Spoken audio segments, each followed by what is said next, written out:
welcome to your deep dive.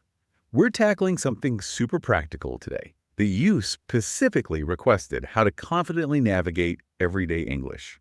We've got excerpts from a fictional podcast called English Unlocked, which sets up some really common scenarios. Yeah. So to kick things off, what do you think is the biggest thing that trips people up when it comes to actually using English in daily life? You know what's fascinating? The English Unlocked podcast really hits on something I see all the time.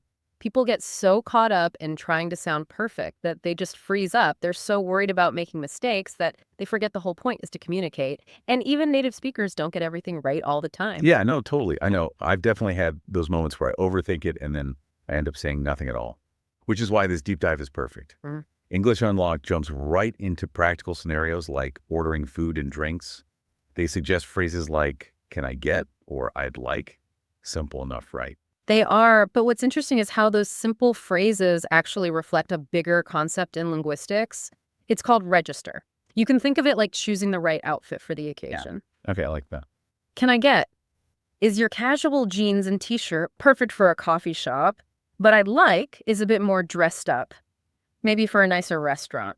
Ooh, that register thing is a good point. I've never thought about it that way, but it totally makes sense. It's not just about the words themselves. It's about fitting in with the overall vibe. Yeah. Okay, let's say you've got the register down here. You're at a restaurant, but the menu is full of words you've never seen before. What then? Here's where English Unlocked offers a tip that I think is pure gold. Don't be afraid to ask, what do you recommend? Or what's the most popular dish? It not only solves your immediate problem, but it also shows that you're engaged and curious, which is always a plus in any language. That takes so much pressure off. Instead of struggling to decipher the menu, you're starting a conversation. We got to remember that one. Now, speaking of feeling lost, English Unlocked also has some tips for asking directions. Something I think we've all needed to do at some point. Absolutely. And what's key here, they emphasize, is being polite. Starting with, excuse me, goes a long way.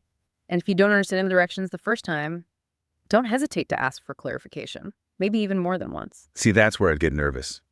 I'd feel awkward asking again, but you're right. It shows that you're really trying to understand.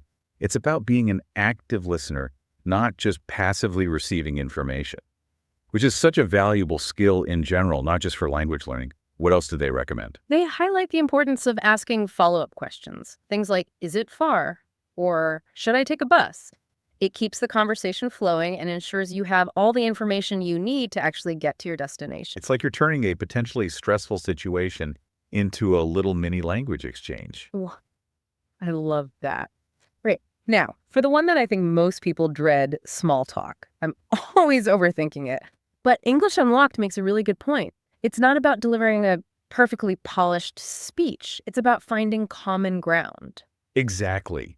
They suggest starting with observations about your shared environment, like, wow, the weather's really changed today, hasn't it? Something simple just to break the ice. I actually find those kinds of openers really helpful because they take the pressure off me to come up with something super clever. It's just acknowledging something we're both experiencing in that moment. And from there, you can transition into open-ended questions. English Unlocked highlights one that I think is a classic. What do you do for fun? Right. It's a great way to invite someone to share a little about themselves without feeling interrogated. Okay, so we've talked about ordering, asking for directions, making small talk. I'm curious to hear how English Unlocked actually brings all of this to life. Do they have any examples? They do. They've got a role play section where they demonstrate a bunch of these scenarios. In fact, there's one where they order cappuccino. Want to give it a listen? Definitely. Let's hear it. Play the role play audio from the fictional podcast. Stop before the hosts in the fictional podcast. Comment on the interaction. Okay. What did you think? It stood out to me how natural and confident they sounded. They use the phrases we discussed like, I'd like, and even remembered to specify almond milk. Those details make it feel so much more real. Yes. It wasn't just a textbook recitation of the phrases they were using them in a way that felt authentic. That's what makes this so helpful for listeners. It's not just about memorizing, it's about hearing how it's actually done. Speaking of which, let's talk about how we can all practice and improve our everyday English. English Unlocked had some good tips on that front, too.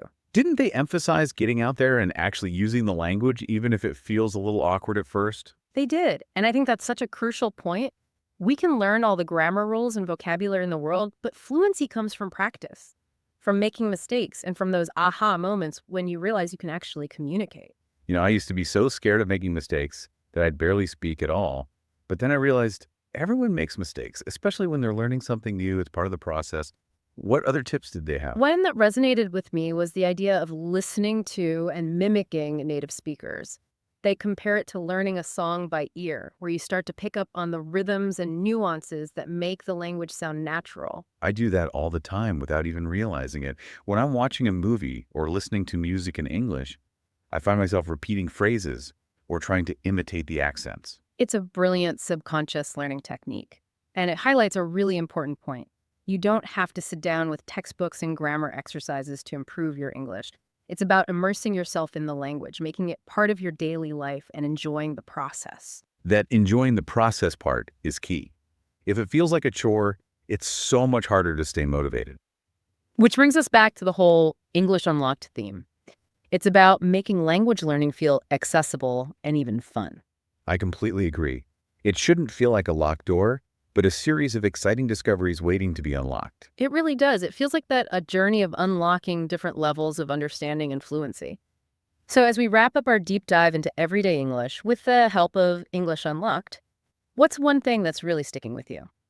I think the tip about asking, what do you recommend, is something I'm going to start using all the time. It's just such a simple way to open up possibilities, both in terms of like trying new things and having more engaging conversations. What about you? What's resonating with you?